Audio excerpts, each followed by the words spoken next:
একদিন হঠাৎ করে একটা হোয়াইট তিমি মাছ বারবার উপরে ভাসছিল। এই দৃশ্যটা একটা ব্যক্তি বুঝতে পেরে তার সাথে ডুব দিয়ে চলে যায়। যাওয়ার পর দেখলো এক নতুন এক ইতিহাস। সেটা দেখে লোকটা একেবারেই চমকে যায়। এই তিমি মাছটা দেখলো যে আরেকটা হোয়াইট তিমি মাছ একটা লোহার খাঁচার ভিতরে আটকা পড়ে আছে।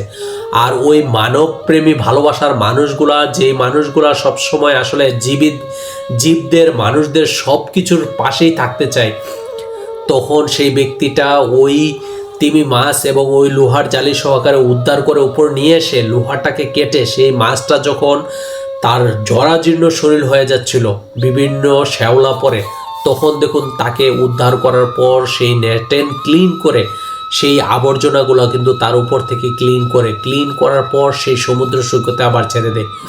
এই সেই জীব প্রেমী মানুষ যা আসলে সচরাচর চোখে পড়ে না।